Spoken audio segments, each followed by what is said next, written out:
ده بفضل الله بريل معمول بأفضل الطرق، جودة ممتازة، حاجة كده روعة، حاجة ممتازة جدا هتعجب زبائن محلك. شايفين النقاء، شايفين الشفافية. فلو عايز تعرف الطريقة كمل الفيديو للآخر، يلا بينا على الطريقة. السلام عليكم ورحمة الله وبركاته، أهلا بكم حبايبي متابعين الكرام من مصر جامعة الدول العربية. دمتم ودامت أيامكم بكل الخير والحب والسعادة. بعد بسم الله والصلاة والسلام على رسول الله صلى الله عليه وعلى من والاه. معكم أخوكم أحمد الكومي، الأمل لتعليم صناعة المنظفات. النهاردة حبايبي هنعمل 230 عفوا 225 كيلو صابون سائل بجودة محترمة جدا. اللتر هينباع في الوقت الحالي بحوالي 20 جنيه. اول حاجه هننزل بيها معانا، طبعا مع التقليب السريع نقلب سريع الاول، بعدين ننزل بالتايلز مع التقليب السريع. حد يرشنا التايلز ونقلب بدنا الاثنين.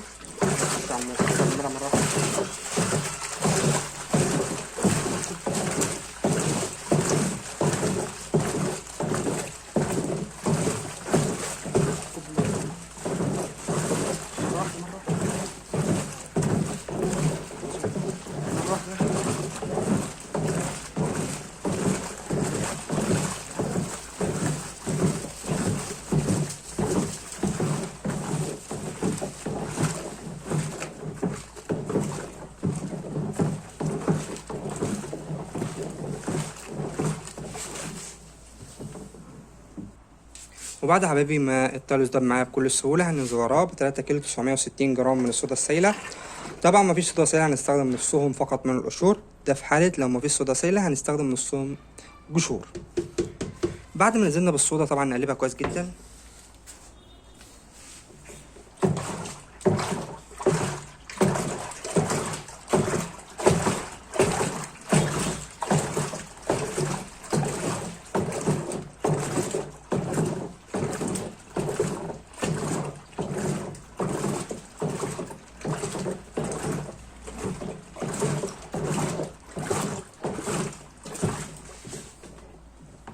ندي كل ماده وقتها في التقليب، بعد كده هننزل وراها مباشره. دلوقتي يا حبايبي هننزل بحمض السلفونيك. معايا دلوقتي 11 كيلو من حمض السلفونيك هننزل بهم مع التقليب الجيد. طبعا هنا هنستخدم سلفونيك الامل. شايفين النقاء، شايفين الشفافية، حاجة روعة، حاجة ممتازة. ده حاجة مخصوص بتتعمل لينا. طبعا مهم جدا ان احنا نشطف الجردل وناخد كل الكمية بنسبة 100% علشان يظبط معانا التعادل. بعد كده بعد ما حطينا السلفونيك هنقلبه كويس جدا.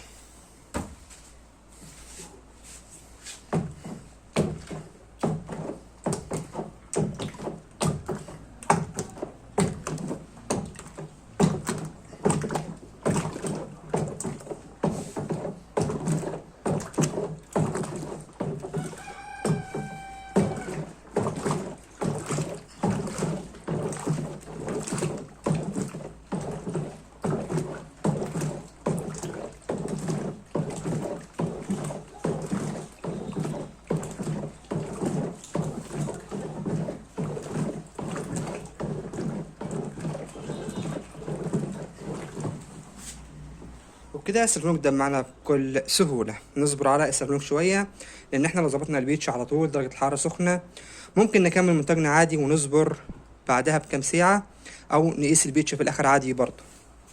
يعني ممكن نظبط البيتش دلوقتي وفي الآخر نعيد عليه، وممكن نصبر شوية وبعد كام ساعة نظبط البي اتش. في كلا الحالتين صحيح.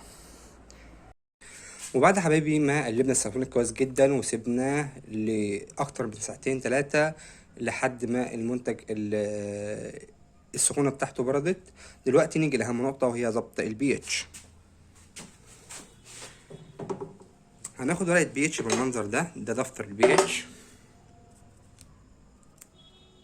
هناخد قطعة صغيرة من دفتر البي اتش وهنحطها في المنتج، ولكن أهم حاجة تكون بعيدة عن الرغوة. كده البي اتش بتاعنا احنا عاوزينه بي اتش 7. كده هو رقم 7. شايفين رقم 7 هنا اهوت، هو نفس اللون. طبعا لو البي اتش ما ظبطش معاك ومبقاش رقم 7، هتضغط هنا على الرابط اللي هيظهر لك دلوقتي، هيوصلك لفيديو هيعرفك طريقة قياس البي اتش بكل سهولة. وبعد ما ظبطنا البي اتش بتاعنا البي اتش لو ما اتظبطش طبعا المنتج هيأثر على البشرة بالسلب. هتلاقي البشرة بتسمر، بتشقق، في تشقق في البشرة، هتلاقي في مشاكل كتيرة للبشرة لأي حد يستخدم المنتج. فمهم جدا ان احنا نظبط البي اتش. بعد ما ظبطنا البي اتش، دلوقتي حبايبي انا مدوب 3 كيلو ونص من التكسبون في 4 اضعافهم ميه. هنحط التكسبون، نحط عليه 4 اضعافه ميه، ونقلبه كويس جدا. يكون الكلام ده قبل التصنيع بيوم. خلال اليوم اللي هنسيبه كل كام ساعه نديله تقليبه، هنلاقي التكسبون ده معانا بكل سهوله. هنضيفه في المنتج مع التقليب الجيد.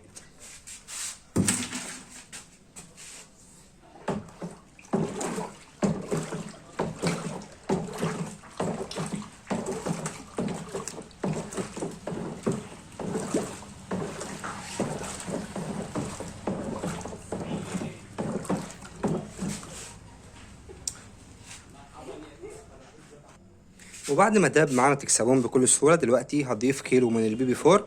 البيبي فور من الزيوت الممتازه جدا اللي هتزود معانا ايضا من رغوه المنتج، هتعمل على زياده رغوه المنتج. هنضيفه مع التقليب.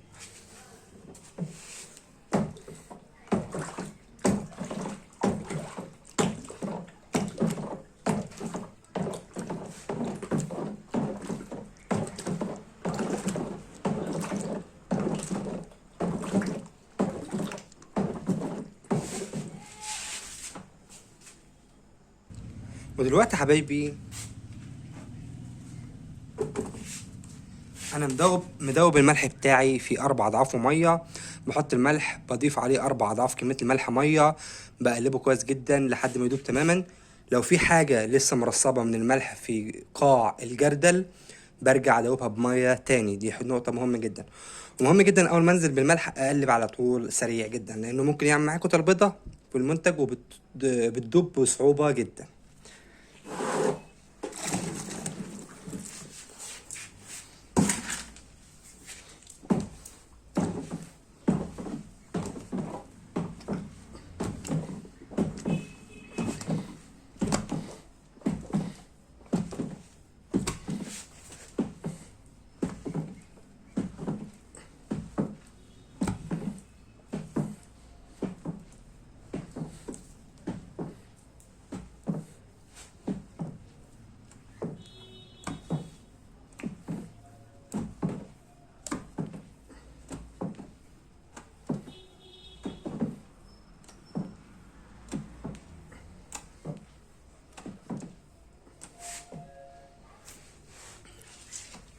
وبعد حبايبي ما قلبنا الملح كويس جدا، دلوقتي هنكمل ميتنا للاخر ونرجع لكم تاني.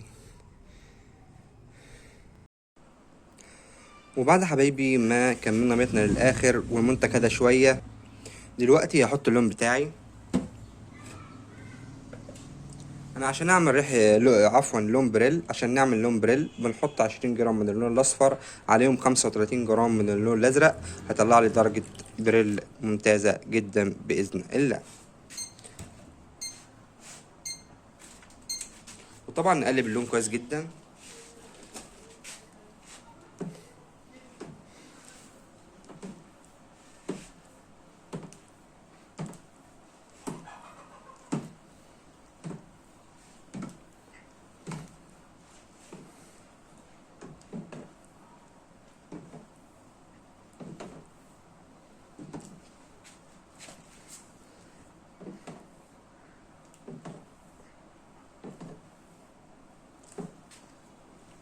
وبعد ما قلبنا اللون كويس جدا، وبعد حبيبي ما قلبنا اللون بتاعنا كويس جدا، طلعنا كده درجة بريل. دلوقتي ما فاضليش غير 400 جرام من الفورمالين. طبعا هضيف الفورمالين بعدين انا، عشان انا لازم اكون لابس كمامه ريحته نفاذه جدا. هنضيف طبعا 400 جرام من الفورمالين. الفورمالين الماده الحافظه اللي هتحفظ لي المنتج لفترات كبيره. بعد ما نضيف الفورمالين، تاني يوم من وضع الفورمالين هنحط الريحه بتاعتنا، وهي 90 جرام من الريحه الزيتيه. خليهم 100 جرام عادي، يبقى 100 جرام ريحه زيتيه. 100 جرام ريحه زيتيه عليهم 300 جرام من الجليسرين، ونخلطهم مع بعض ونضيفهم للمنتج. يبقى تاني يوم بعد وضع الفورمالين هنحط 300 جرام من الجليسرين عليهم 100 جرام من الريحه، ونخلطهم مع بعض ونضيفهم للمنتج. تاني يوم ليه؟ عشان تكون ريحه الفورمالين راحت من المنتج. فما تأثرش على الريحة. يبقى كده عملنا معانا 225 كيلو بريل بجودة عالية جدا، جودة محترمة. الكيلو في الوقت الحالي بتاريخ الفيديو بينباع ب20 جنيه. بكرة ممكن تاريخه يتغير، سعره يتغير، يعني بعد أسبوع، بعد أسبوعين، بعد 3 الخامات ممكن ترفع. عشان في ناس بتسأل بعد سنة من تاريخ الفيديو وتقول لك كان ب20 جنيه النهاردة بكام. تعالوا دلوقتي نشوف المنتج بتاعنا. بسم الله ما شاء الله، شايفين الشفافية، شايفين النقاء واللزوجة ممتازة جدا. شايفين يا جماعة بسم الله ما شاء الله، حاجة روعة، حاجة زي بتاع الشركة بفضل الله. تكلفة عالية.